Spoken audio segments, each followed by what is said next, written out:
जय श्री कृष्णा, राधे राधे। आप सभी भक्तों का आपके अपने YouTube चैनल श्री कृष्ण दीवानी में हार्दिक स्वागत है। आज आप सब सुन रहे हैं पौष मास महात्म्य का 18वां अध्याय। सर्वप्रथम भगवान का स्मरण करते हुए सभी बोलिए ओम नमो भगवते वासुदेवाय। श्री राधा कृष्णाभ्याम नमो नमः। सूत जी मुनियों से इस कथा का श्रवण कराते हुए कहते हैं, जब वह सुदेव ब्राह्मण अपने पुत्र की मृत्यु पर उसके अकाल मृत्यु पर जब विलाप करने लगा तो उसके विलाप को सुनकर दशों दिशाओं में गरजता हुआ अकाल मेघ आया और उस मेघ से पर्वतों को कंपायमान करता हुआ, तीक्ष्ण स्पर्श करता हुआ बड़े वेग से वायु चलने लगी और अत्यंत जोर से वहां बिजलियां चमकने लगी और मेघ के शब्द से चारों दिशाएं अब पूरित हो गईं। इस प्रकार वहां 1 मास तक ऐसा जल बरसा कि सारी पृथ्वी जल से ही भर गई। परंतु पुत्र शोक की अग्नि से तपे हुए उस सुदेव ब्राह्मण को कुछ भी मालूम नहीं हुआ। न तो उसने पानी पिया 1 मास तक और न ही उसने भोजन आदि किया।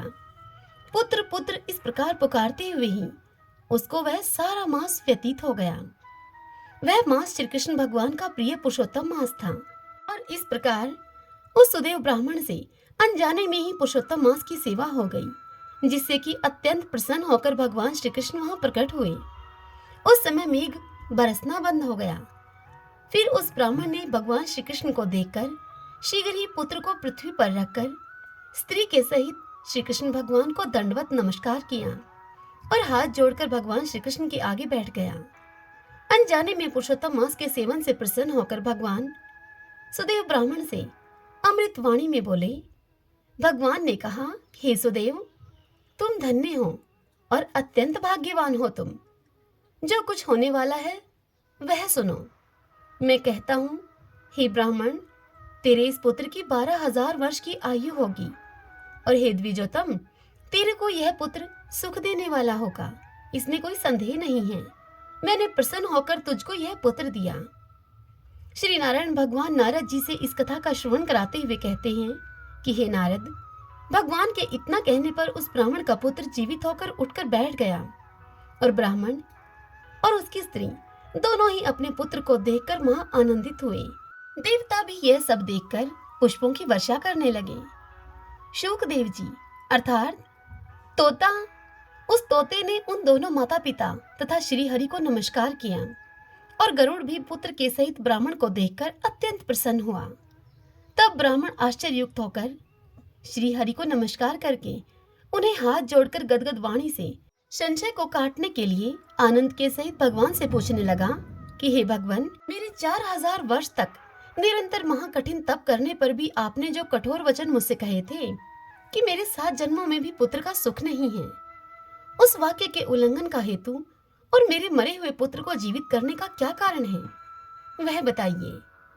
इससे आगे की कथा कल हम अगले अध्याय में सुनेंगे। श्रीमन नारायण नारायण हरि हरि, बजमन नारायण नारायण हरि हरि। आइए भगतजनों, अब हम ब्रह्मा वैवर्त पुराण से नारद जी के पूर्व जन्म की कथा का श्रवण करते हैं। पिछले अध्याय की कथा में हमने सुना था कि दासी पुत्र अर्थात गोपीशूद्रा के पुत्र उस छोटे से 5 वर्ष के बालक को जब वह चारों ऋषि और उसकी माता सांप के डसने पर मृत्यु को प्राप्त हो गई, उसे छोड़कर चले गए सभी ऋषिगण। तब वह बालक ऋषियों के द्वारा दिए गए भगवान के नाम का जप करने लगा, जिससे कि उसे भगवान के दर्शन प्राप्त हुए। किंतु दोबारा दर्शन उसे प्राप्त न हो सके। तब आकाशवाणी हुई और आकाशवाणी ने कहा कि तुम्हें उनका पुनः दर्शन नहीं हो सकता। तुम्हारे इस शरीर का अंत होने पर जब तुम्हें दिव्य शरीर प्राप्त होगा, तब तुम पुनः जन्म मृत्यु और जरा का नाश करने के लिए गोविंद का दर्शन करोगे। यह सुनकर वह बालक बड़ी ही प्रसन्नता के साथ पुनः ध्यान के प्रयास से विरत हो गया। उसने समय आने पर मन ही मन भगवान श्री कृष्ण का स्मरण करते हुए तीर्थ भूमि में अपने शरीर को त्याग दिया और अब वह बालक ब्रह्मा जी के पुत्र नारद के रूप में प्रकट फिर से हुआ। अब हम इससे आगे की कथा का श्रवण करेंगे। सूत नंदन शौती शौनक जी से कहते हैं, हे शौनक, सृष्टिकर्ता ब्रह्मा ने अपने सब बालकों को सृष्टि के कार्य में लगाकर नारद जी को भी सृष्टि करने के लिए प्रेरित किया। उन्होंने वेद वेदांगों के पारंगत विद्वान नारद से यह सत्य, हितकर, वेद सार स्वरूप और परिणाम में सुख देने वाली बात कही। ब्रह्मा जी नारद से बोले कि कुल में श्रेष्ठ मेरे प्राण वल्लभ, हे मेरे पुत्र नारद, आओ, तुम ज्ञान दीप की शिखा से अज्ञान अंधकार का निवारण करने वाले हो। यह बात तुमसे छिपी नहीं है कि जन्मदाता पिता परम गुरु है। वह सभी वंदनीय पुरुषों में सबसे श्रेष्ठ है। विद्यादाता और मंत्रदाता दोनों समान हैं तथा पिता से भी बढ़कर हैं। बेटा, मैं तुम्हारा पिता, पालक, विद्यादाता और मंत्रदाता भी हूँ। तुम मेरी आज्ञा से मेरी ही प्रसन्नता के लिए विवाह कर लो। ब्रह्मा जी की यह बात सुनकर मुनीश्वर नारद के कंठ, होठ और तालु सूख गए। वे बड़े भयभीत होकर विनय पूर्वक ब्रह्मा जी से बोले। नारद ने कहा, हे तात, वही पिता, वही गुरु, वही बंधु और वही पुत्र और वही मेरा ईश्वर है, जो भगवान श्री कृष्ण के चरणारविंदों में सुदृढ़ भक्ति उत्पन्न करा दे।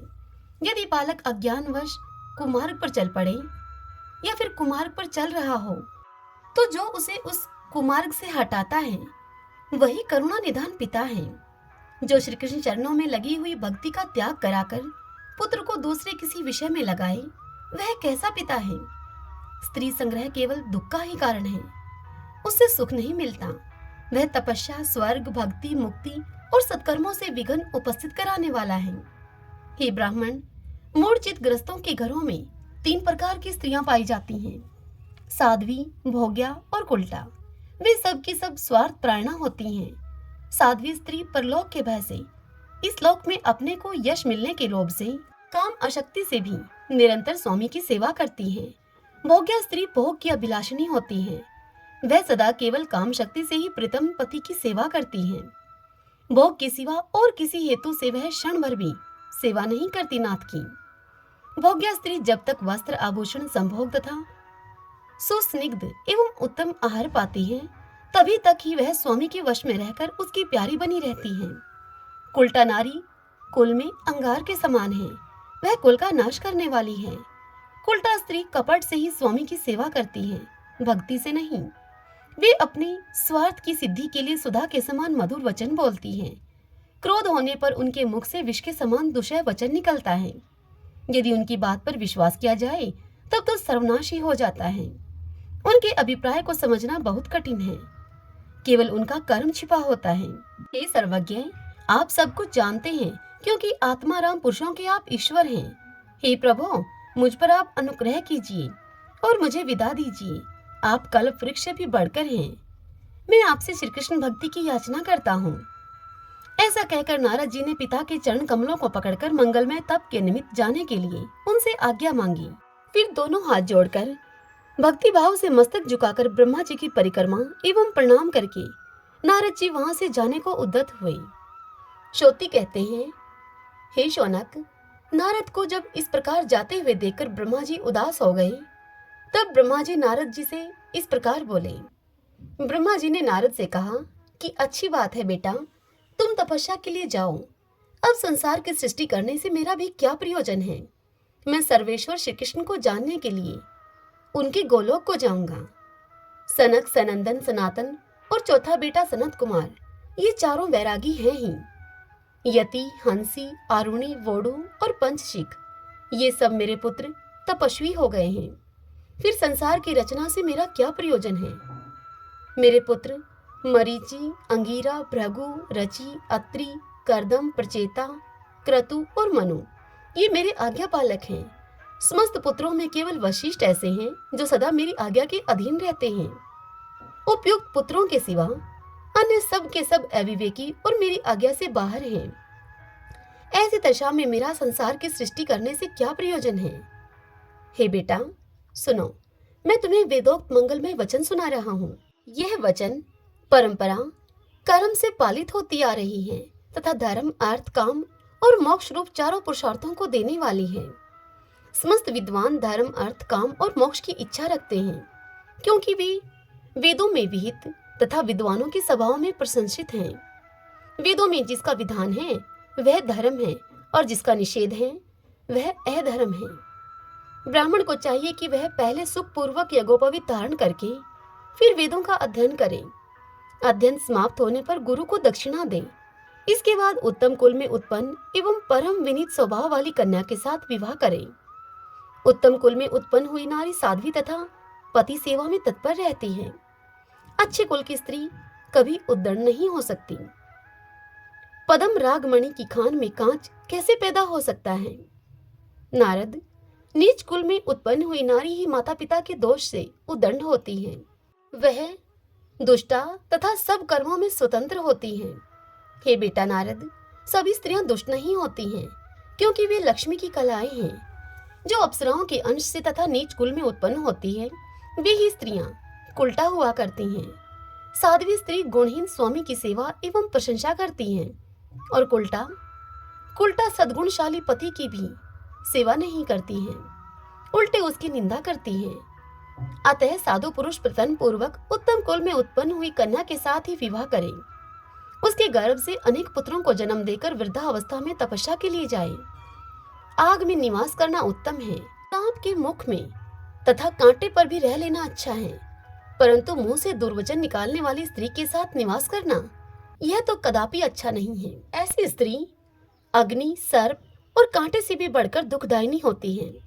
हे बेटा, मैंने तुम्हें वेद पढ़ाया है, अब तुम मुझे यही गुरु दक्षिणा दो कि तुम विवाह कर लो। हे वत्स, तुम्हारी पूर्व जन्म की पत्नी मालती उत्तम कुल में उत्पन्न हुई है।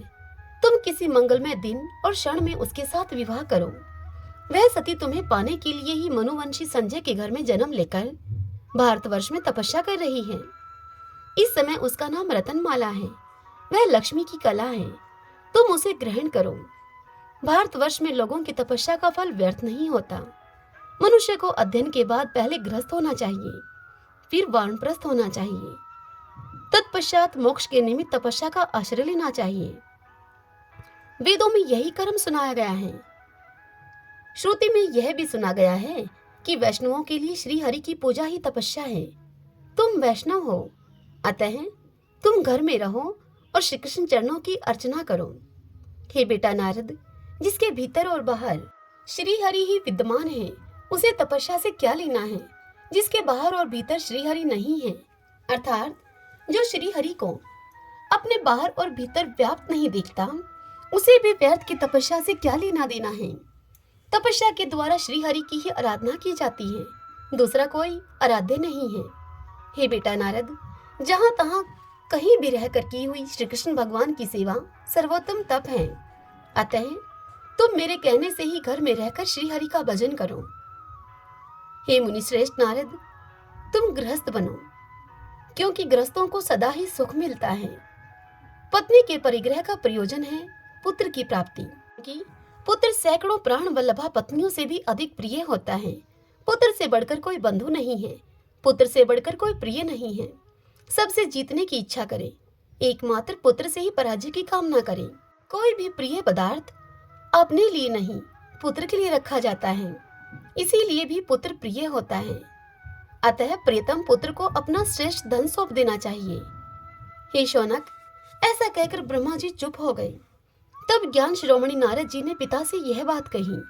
नारद जी बोले, हे तात, जो स्वयं सब कुछ जानकर अपने पुत्र को कुमार्ग में लगाता है, वह पिता दयालु कैसे माना जा सकता है। हे ब्राह्मण, सारा संसार पानी के बुलबुले के समान नश्वर है। जैसे जल की रेखा मिथ्या होती है, उसी प्रकार तीनों लोक मिथ्या हैं। जिसका मन श्री हरि की दास्ता को छोड़कर विषय के लिए चंचल रहता है, उसका दुर्लभ मानव तन व्यर्थ हो गया। भवसागर में कौन किसकी प्रिया है और कौन किसका पुत्र या बंधु है। कर्ममयी तरंगों के उठने से इन सब का संयोग हो जाता है, और उन तरंगों के शांत होने पर ये एक दूसरे से बिछुड़ जाते हैं। जो सत्कर्म करवाता है वही मित्र है, वही पिता है और वही गुरु है। जो दुर्बुद्धि उत्पन्न करता है वह तो शत्रु है, उसे पिता कैसे कहा जा सकता है। हे तात, इस प्रकार मैंने शास्त्र के अनुसार वेद का बीज अर्थात वेद का सार तत्व बताया है। यद्यपि यह ध्रुव सत्य है, फिर भी मुझे आपकी आज्ञा का पालन करना चाहिए। हे भगवान, पहले मैं नर नारायण के आश्रम पर जाऊंगा, वहां नारायण की वार्ता सुनने के बाद पत्नी परिग्रह करूंगा। अपने पिता से इस प्रकार कहकर नारद मुनि पिता के सामने चुप हो गए। उसी क्षण उनके ऊपर फूलों की वर्षा होने लगी। पिता के सामने क्षण भर खड़े रहकर मुनिवर नारद ने फिर यह मंगलदायक वचन कहा। श्री नारद जी बोले, पिताजी, पहले मुझे कृष्ण मंत्र का आप उपदेश दीजिए जो मेरे मन को अभिष्ट है। श्री कृष्ण मंत्र संबंधी जो ज्ञान है तथा जिसमें उनके गुणों का वर्णन है वह सब भी मुझे बताइए।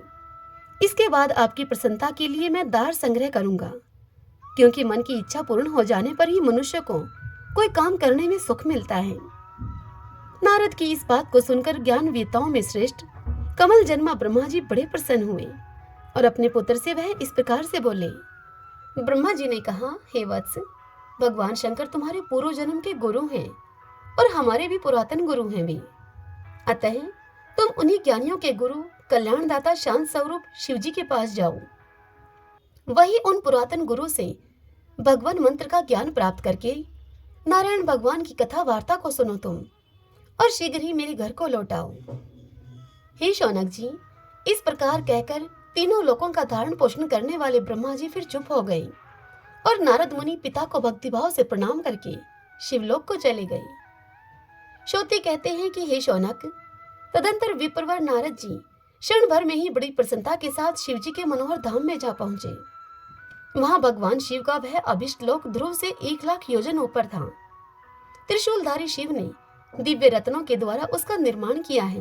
धार शून्य आकाश में योग बल से शंभु के द्वारा धारण किया गया वह विचित्र लोक भांति भांति के दिव्य भवनों से सुशोभित है तथा दिन रात तेज से उद्भाषित होता रहता है। पवित्र अंतःकरण वाले श्रेष्ठ साधक तथा मुनींद्र शिरोमणि महात्मा जन ही उस लोक का दर्शन कर पाते हैं।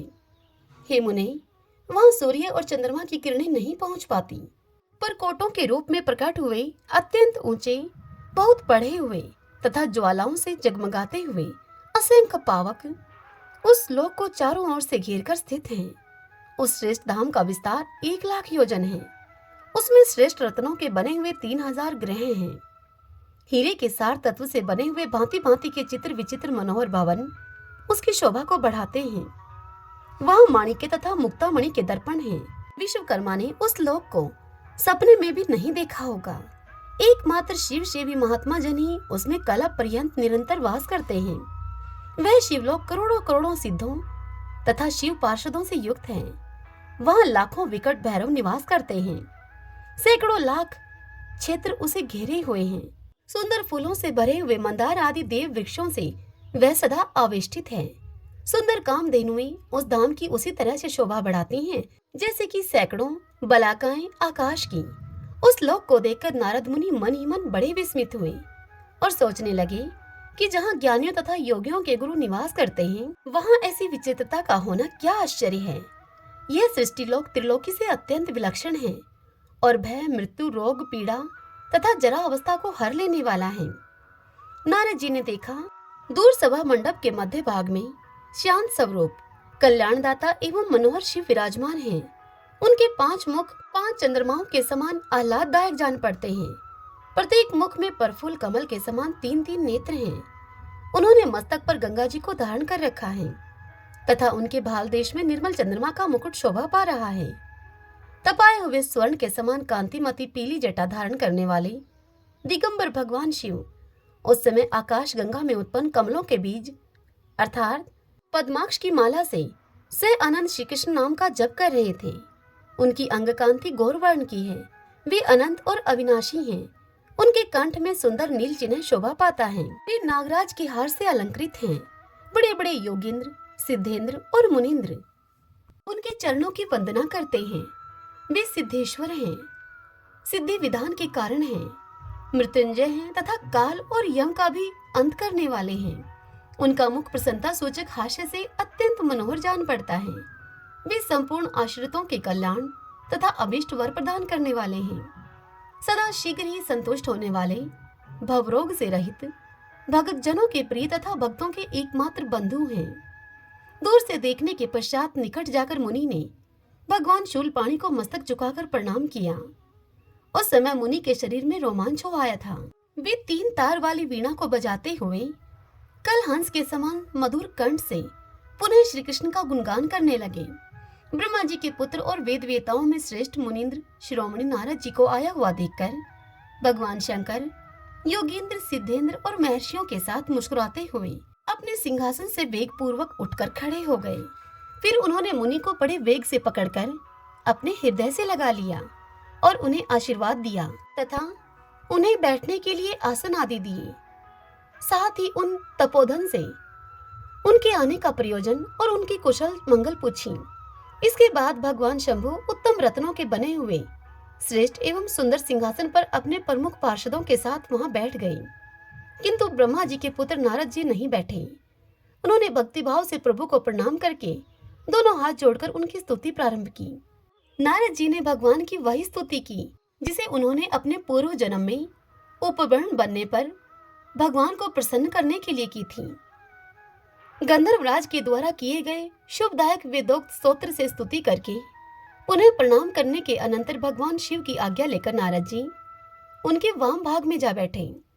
वहीं उन्होंने जगत की वांछा पूर्ण करने वाले भगवान शिव से अपनी हार्दिक अभिलाषा बताई।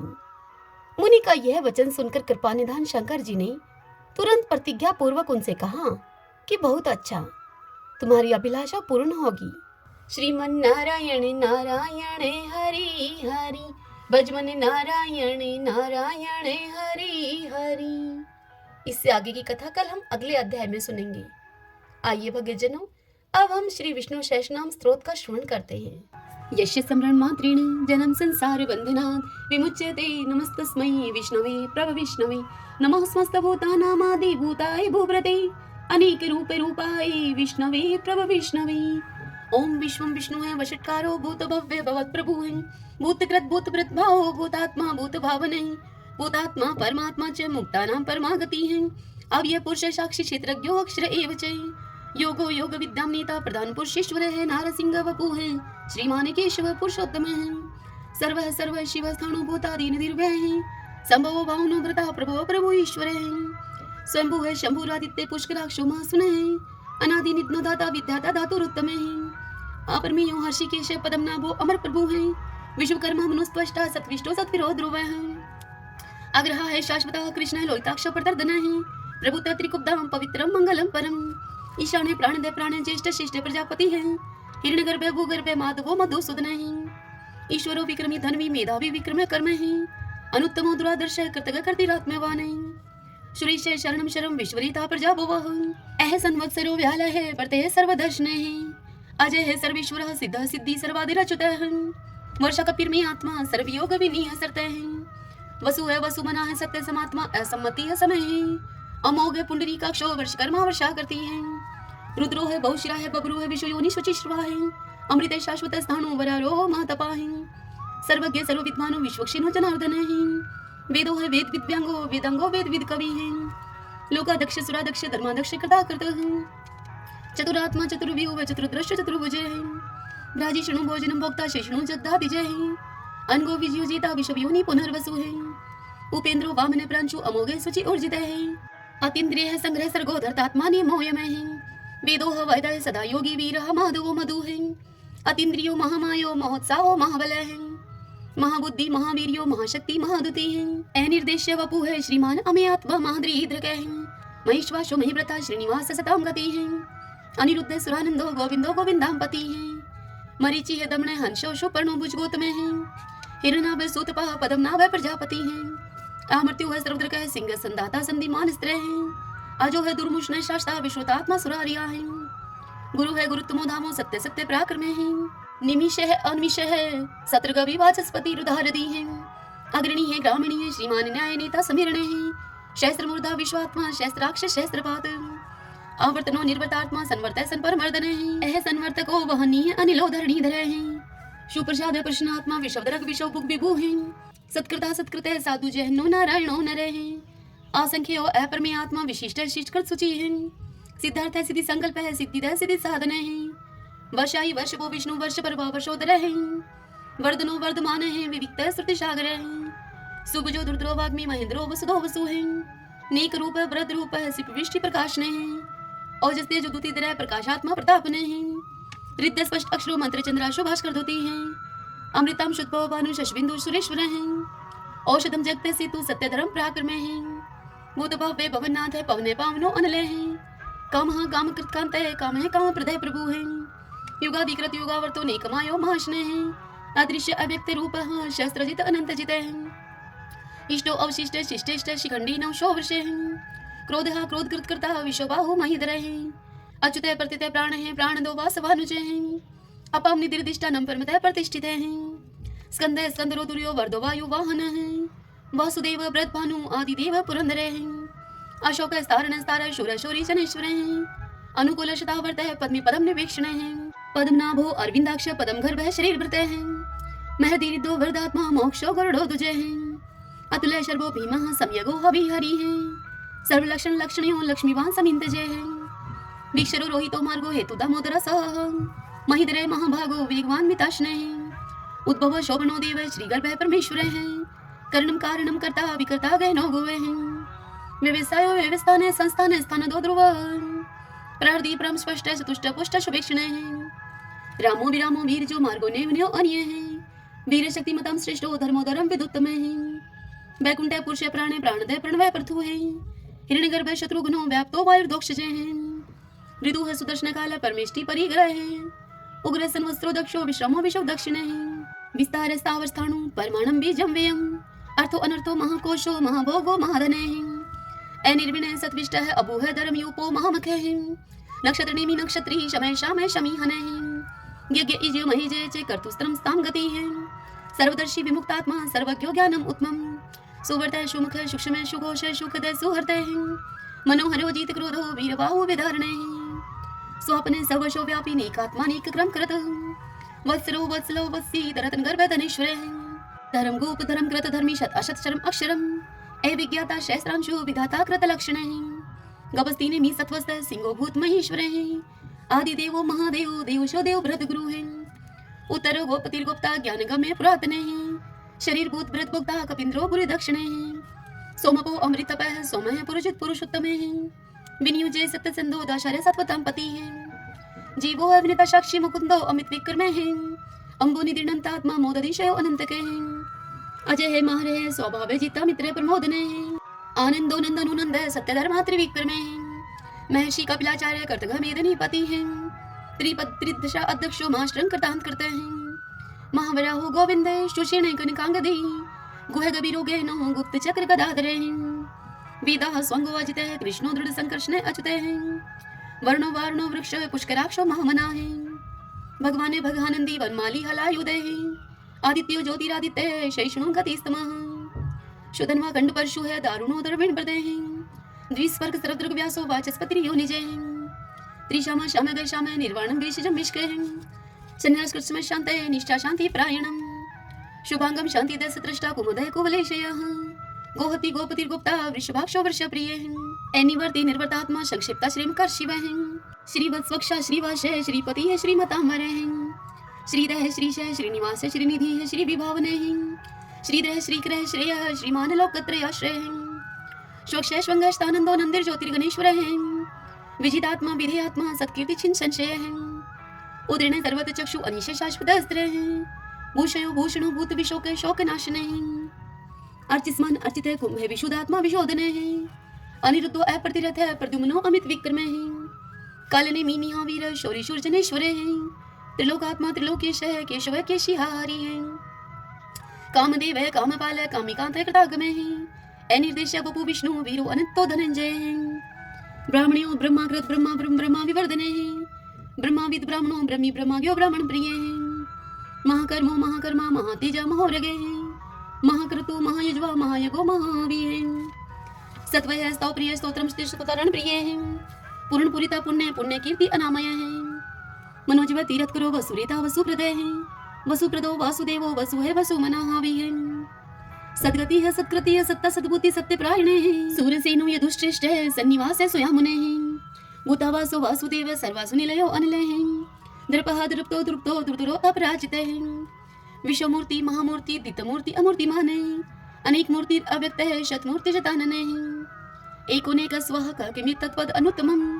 लोकबंधु लोकनाथो माधवो भक्त वत्सल है। स्वर्णवर्णो हेमांगो व्रांग चंदनांगदी। वीरः विश्वशून्यो गर्ताशी अचल चल है। ऐमानी मान दो मानो लोक स्वामी त्रिलोक धरक सुनीता मेद जो धन्य सत्य मेधा धराधर तेजो वृषो धुतीधर सर्वशस्त्र प्रथम प्रग्रो निग्रो व्यग्रो नेक श्रृंगो गदागर जय चतुर्मूर्ति चतुर्बाहु चतुर्व्यूह चतुर्गति है चतुर आत्मा चतुर्भाव चतुर्वेद विद एक बात समावर्तो अनिर्वर्तात्मा दुर्जो दुर्ति कर्म है दुर्लभो दुर्गमो दुर्गो दुरावासो दुरारिया है शुभंगो लोक सारंग सुतंतु सुतंतु वर्धन है इंद्र कर्मा महाकर्मा कृतकर्मा कृतागम है उद्भवो सुंदरो सुंदो रत्ननाभ सुलोचन है अर्को वाशन श्रृंगी जयंत सर विजयी है स्वर्ण बिंदु अक्षोभ सर्वागीश्वरेश्वर है महाहदो महागतो महाभूतो महानिधि है कुंदय कुंदरय कुंदय पर्जने पावनो अनिल है अमृताशो अमृतोपु है सर्वज्ञ सर्वतो मुखे है शूलुभ है शुवर्त सिद्ध शत्रुज शत्रुतापने है नेक्रोध उदंबरो अशुत चाणुरांत निशोधने है शस्त्रार्थी सप्त जीव सप्तदा सप्त वाहने है अमूर्ति अन्य अचिंत्य भयकृत भय नाशने है अणुः व्रतः कृश स्थूल गुण वृत निर्गुणे महाने है ऐद्रते सवद्रते श्वासे प्रागवंशो वंशवर्धने है भार व्रत कथित योगी योगी सर्व कामदे है आश्रम शर्मण श्याम शुपर्णो वायु वाहन है धनुर्धरो धनुर्वेदो दंडो दमिता दम है अपराजित सर्वशहो नियंता नियमो अयमय है सतोवान सात्विक सत सत धर्म प्रायण है अभिप्राय प्रियारो अर्ह प्रियकृत प्रतिवर्धन है विहाय शक्ति ज्योति है सुरुचि उद्भुक विभु है रवि विरोचन सूर्य है सविता रवि लोचन है अनंत उद्भूत भोक्ता सुख दोनेक जो अग्रज है अनिर्णय सदामर्षि लोकधिष्ठानम अद्भुत है सनातन सनातन तमय कपिल है कपिल पे है स्वस्ति स्वस्ति कृत स्वस्ति स्वस्ति भुक स्वस्ति दक्षिण है रुद्र कुंडली चक्री विक्रम उच्च शासन है शब्दातिक शब्द शिशिर शर्वरी करे है क्रूर पेशलो दक्षो दक्षिण शमिनांबर है विदुत्मा विद्भय पुण्य शर्वण कीर्तन है उत्तारणो दुष्कृति पुनोदशपन्नाशने है वीर रक्षण संतो जीवन प्रिय वस्थित है अनंत रूप अनंत श्री जीत वन्यो व्यापय चतुरस्रो गभीरात्मा विदिशो व्याधीशो दिशे अनादि पूर्व लक्ष्मी सुवीरो रुचिरांग है जननो जन जन्मादि भीमो भीम पराक्रमे है आधार नीलो एधाता पुष्पहाश प्रजागरे उद्रवग सत्पथाचार्य प्राणदय प्रणवय पणे परमाणम प्राण नील है प्राणव्रत प्राण जीवन है ततुम तत्विदेकात्मा जन्म मृत्यु जराति गए भूर्भुव स्वस्त्रसारे सविता पर पितामह है यज्ञो यज्ञपति रजवा यज्ञांगो यज्ञ वाहन है यज्ञ व्रत यज्ञ ग्रत यज्ञ यज्ञ भोग यज्ञ साधन है यज्ञां कृते गुहाम अन्नम अन्नाद एव च आत्मयोनि संजातो वेखान साम गायन है देवकी नंदन सृष्टा शतश पाप नाशन है शंखव्रत नंद की चक्री शारंग धर्म कदाधर है रतांग पाणी अक्षोभ है सर्वपर हरणायुध है सर्वपर हरणायुध ओम नमः इति विष्णु भगवान की जय। ओम नमो भगवते वासुदेवाय। श्री राधा कृष्णाभ्याम नमो नमः। भक्तजनों, आज की यह कथा आपको कैसी लगी? यदि आपको यह कथा उपयोगी लगी हो तो इस वीडियो को आप लाइक करें और कमेंट बॉक्स में जय श्री कृष्णा लिखिए। और यदि आप हमारे चैनल पर पहली बार आए हैं तो आप हमारे इस चैनल श्री कृष्ण दीवानी को सब्सक्राइब कर लीजिए। बेल आइकन के बटन को भी प्रेस कर लीजिएगा ताकि आपको आने वाले सभी वीडियोस की जानकारी सबसे पहले उपलब्ध हो सके। हरे कृष्णा।